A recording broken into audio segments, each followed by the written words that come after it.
Men often guard their treasures with locks and walls. They surround themselves with soldiers, and they build fortresses of stone to repel the sword and the arrow. Yet what is most dangerous to them lies not outside, but within. It is the tongue, the restless betrayer, the careless servant, that undoes more men than any assassin's blade. For the sword wounds the flesh, but the tongue wounds reputation, authority, and trust, and these wounds are mortal for those who seek power. Consider this truth. The man who speaks too freely in the tavern, the hall, or the market, believes he is simply being honest or perhaps clever. He believes his words carry no weight once released into the air, but words do not vanish. They travel, they multiply, and they return sharpened by the ears of others. The tongue that is loose in the presence of the crowd feeds the ambitions of rivals. For every careless word is a map revealing where you are strong, where you are weak, and where you are blind.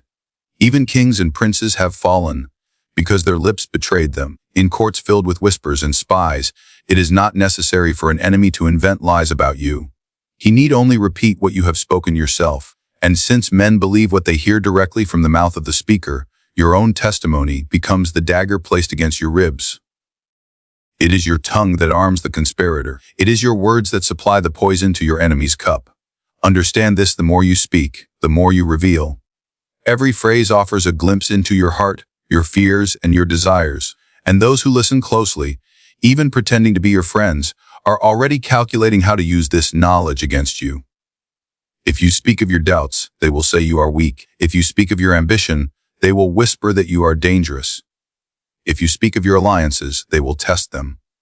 And if you speak of your enemies, they will ensure those enemies hear of it.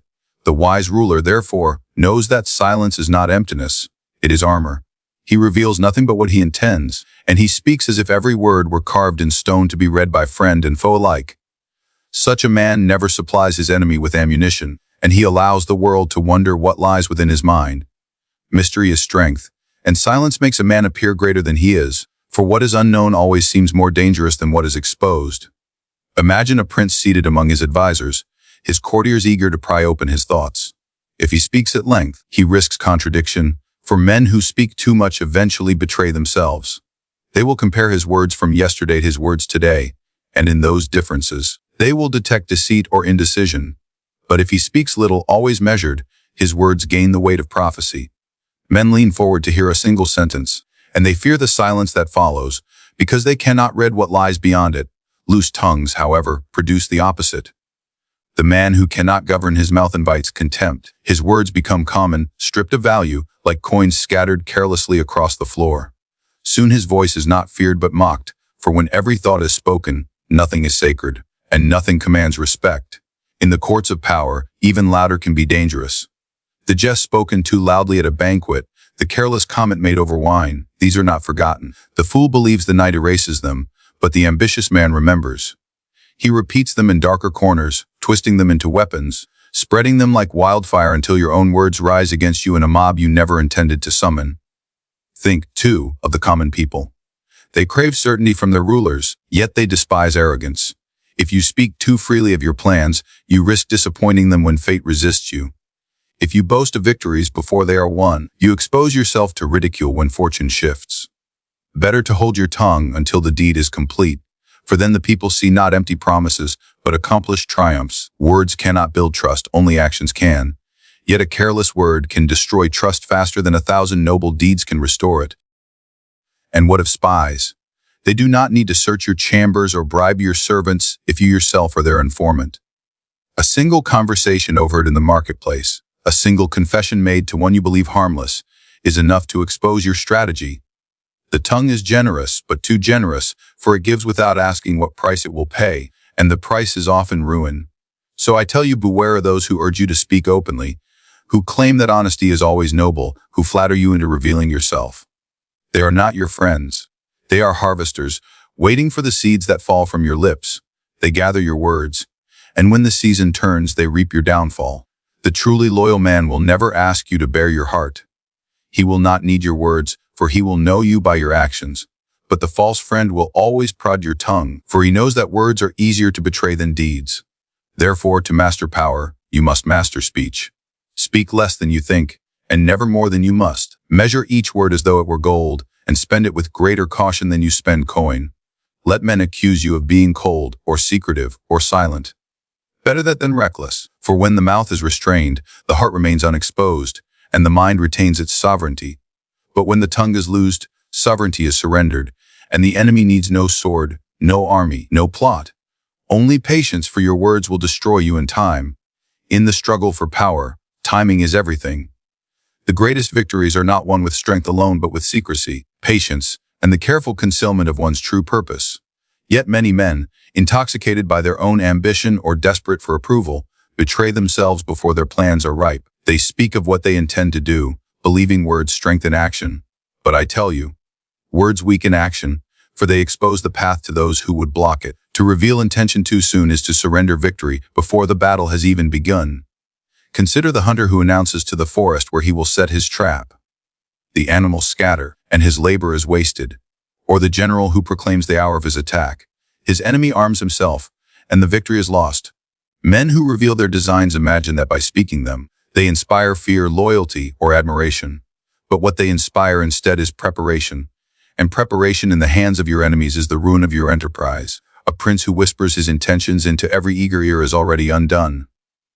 The court listens, and in those words, they hear not a ruler's wisdom, but a gambler's weakness. They will weigh his plans, they will question his courage, and above all, they will take those plans to others who are eager to counter them. For secrets once shared are no longer secrets, they are commodities, traded by ambitious men for favor, gold, and influence. Your grand design, which might have reshaped the kingdom, becomes nothing more than gossip in another man's mouth. Fortune itself favors the hidden hand. Men are startled by the strike they did not expect, and they are powerless against the move they did not foresee. But when you announce your intention, you grant fortune to your enemies.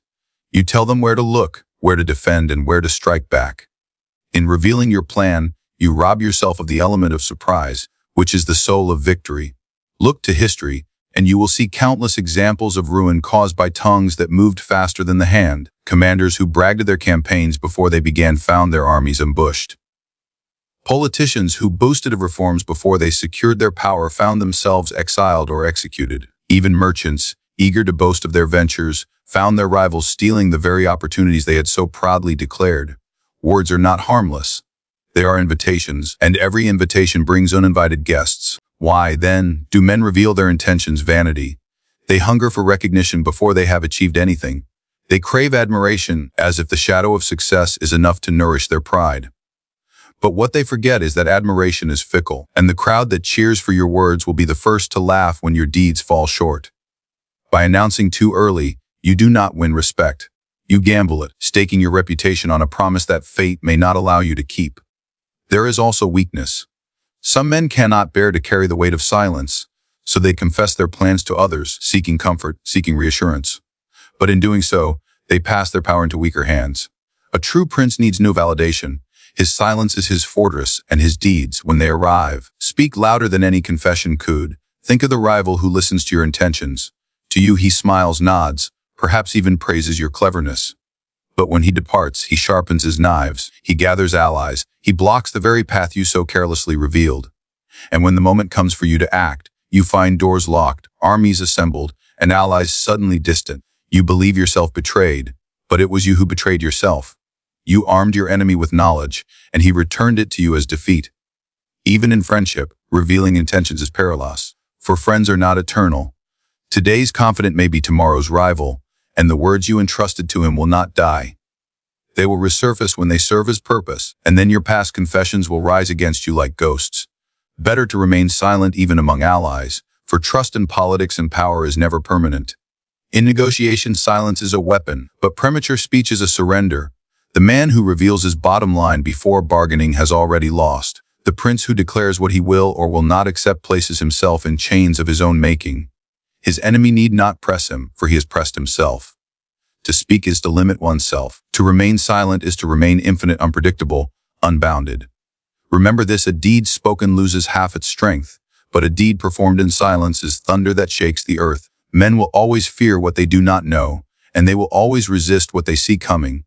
But they are helpless before the blow that falls from the shadows. Therefore, the ruler who speaks too soon builds his own prison, while the ruler who conceals his intention until the moment of execution builds an empire. Secrecy is not cowardice, it is strategy. Silence is not weakness. It is power withheld until it is most devastating. Just as the archer pulls the bowstring in silence before the arrow flies, so must a man conceal his will until the instant of release. Words spoken early are arrows dropped to the ground. Words withheld become arrows that strike without warning, piercing the heart of the unprepared. To reveal intentions too soon is to invite resistance. To conceal them is to let resistance sleep until it is too late. The wise man acts first and speaks afterward, allowing deeds to be his herald. The foolish man speaks first and acts afterward, ensuring that his deeds arrive shackled and bloodied by the expectations of others. This is the difference between conquest and failure, between the prince who is feared and the fool who is forgotten. Among the most treacherous weapons a man can wield is not the sword nor the dagger, but the tongue when it is guided by vanity. For many rulers, generals, and men of influence are undone not by their enemies' cunning, but by their own foolish boasting, and by the sweet venom of flattery. Both are poisons that drip from the mouth. Boasting makes you reveal too much of yourself, and flattery blinds you to the truth others dare not speak. Together, they build a prison of illusion, where you mistake shadows for power and admiration for loyalty. Consider first the man who boasts. He believes that by speaking of his strength, his victories, and his wealth, he commands greater respect. Yet in truth, boasting exposes the cracks in his armor. The secure man needs no proclamation, for his deeds are evident. The insecure man, desperate to be seen, inflates his words to appear larger than he is, and in that inflation, he betrays himself. Rivals listen closely, not to admire but to measure. They note every detail, every claim, and they whisper, here is where he fears, here is where he lies, here is where we may strike. Boasting does not elevate a man, it paints a target on him. The courtier who hears his ruler brag of wealth grows envious, and envy turns to secret hostility. The soldier who hears his general boast of victory before the battle begins sees arrogance, and arrogance erodes loyalty. Even the common people, for all their love of spectacle, turn cold when promises prove empty, and promises spoken in pride often collapse, for fate delights in humbling those who speak as though fortune were their servant. Boasting also breeds resentment, for no man enjoys being reminded another's superiority, whether real or imagined. To boast is to invite others to wish for your downfall, to make them dream of the day they may laugh at your fall. A wise prince avoids this trap. He lets his actions boast for him, for deeds are irrefutable, while words are fragile. A castle stands as proof of power. 1,000 speeches about a castle that does not exist prove nothing but folly. Now consider the other side of the coin. Flattery. If boasting is the poison a man pours upon himself, then flattery is the poison poured into his cup by others. Every ruler, every leader, and every ambitious man will be surrounded by flatterers, for flattery is the surest currency those who lack power. They will tell you your plans are flawless, your words are wise, your strength unmatched. And if you are weak in judgment, you will believe them, for men prefer the comfort of lies to the sting of truth. Flattery blinds. It makes you deaf to warnings and blind to dangers. The flatterer does not care if you succeed or fail. He only cares that you feel indebted to him, that you reward his false praise with favor, wealth, or proximity to power. He feeds your vanity so he may feed upon your generosity.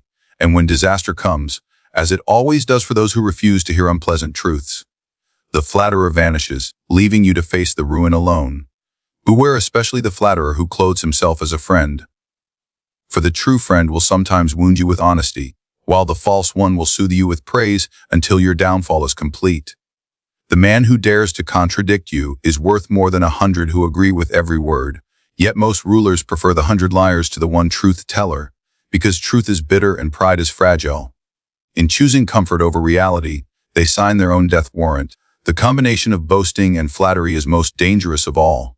For when a ruler boasts of his power, his flatterers rush to confirm it, feeding his delusion until he believes himself invincible. He speaks as though fortune cannot abandon him, as though enemies cannot conspire, as though the tide of fate bends to his will. But fortune is a fickle mistress, and the higher a man climbs on the ladder of arrogance, the harder he falls when her hand withdraws. Think of the generals of old who declared their victory before the battle, surrounded by sycophants who praised their brilliance. They marched confidently, blinded by their own words, while their enemies, silent, patient, observant, prepared the trap.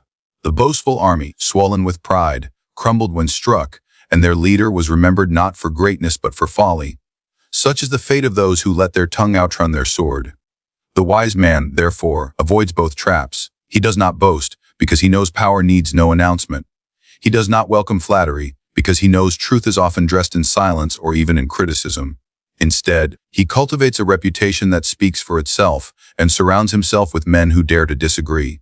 He listens less to those who praise him and more to those who warn him, for warnings guard him against failure, while praise blinds him to it. But here lies the great difficulty: men crave admiration.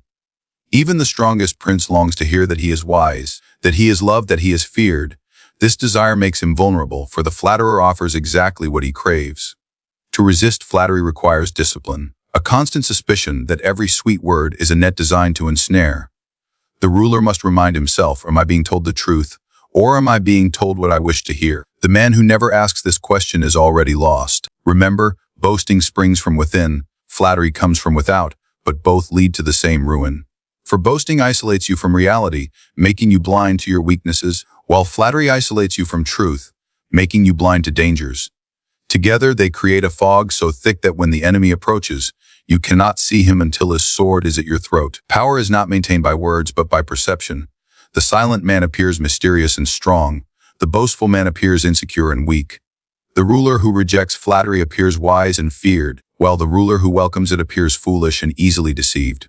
Men will respect silence more than promises and fear judgment more than empty praise. If you master this, you master not only yourself but those who surround you. In the theater of power, silence is not absence. It is presence magnified. The world believes speech to be the instrument of influence, yet the wise know that silence shapes perception far more deeply. Words, once spoken, can be measured, challenged, and twisted, but silence cannot be grasped. It is a void in which others pour their fears, their doubts, and their imagination, and in imagination men often see more than reality provides. Thus, silence becomes not weakness but strength, the purest form of control. Think of the court, where men speak endlessly, each eager to prove wit, loyalty, or wisdom. The chamber fills with voices, yet none is remembered. But when the ruler sits in silence, his very restraint commands the room. Every man watches his face, waiting for a flicker of approval or disapproval. His silence weighs more heavily than the speeches of others. Where words fade into noise, silence cuts like a blade. Silence breeds mystery, and mystery is power, because men fear what they cannot predict. When a ruler speaks freely, his intentions are revealed, his emotions laid bare. His enemies know where to strike. But when he speaks rarely, cautiously, and only with purpose, his rivals stumble in the dark. They guess at his desires, they misinterpret his stillness, and in their confusion, they betray themselves. The silent man forces others to fill the void with their own anxieties, and these anxieties are often harsher than any threat he could have uttered. Even in conversation, silence is a weapon. The negotiator who answers too quickly reveals eagerness. The general who promises too much shows desperation. But the man who pauses, who lets silence linger, who withholds his thoughts, unsettles his opponent. In that silence lies uncertainty. Does he agree? Does he resist? Is he plotting? The enemy cannot know, and so he weakens himself by speaking more, revealing more, betraying more. Thus silence extracts truth without demanding it. A prince who understands the silence of power does not rush to fill the air with words. He allows others to speak, and in their speaking they expose their ambitions, their loyalties, and their fears. Meanwhile, the prince conceals his own. He lets others imagine his judgment, his approval, or his displeasure. They will try to read meaning into the stillness, and in their guesses, they often reveal themselves. Silence is the mirror in which others expose their souls. But silence is not merely a tactic for rulers. It is a shield for every man. In anger, silence protects against words that cannot be unsaid. In suspicion, silence prevents betrayal. In victory, silence denies envy the chance to grow.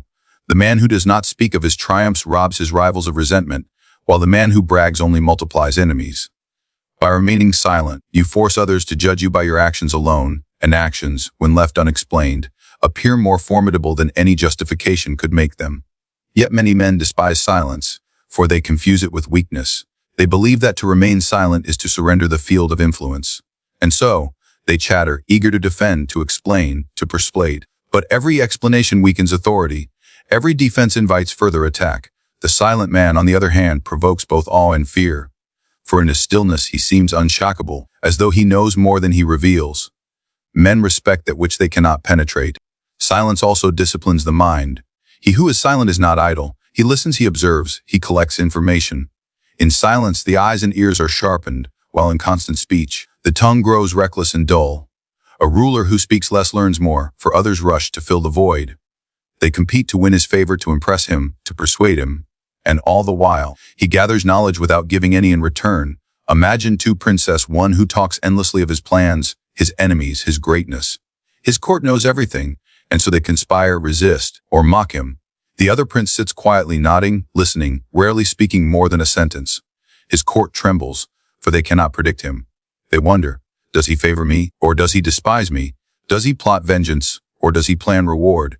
In the silence of the second prince lies greater power than in the speeches of the first. There is also the silence of judgment. When a ruler is presented with disputes, he who speaks too quickly reveals bias, or worse, folly. But the ruler who listens patiently, who withholds his verdict until the right moment, commands far more respect. His silence becomes a stage upon which others expose their arguments, their tempers, and their motives. And when he finally speaks, his words carry the weight of thunder, because they emerge from the silence that made men wait in dread.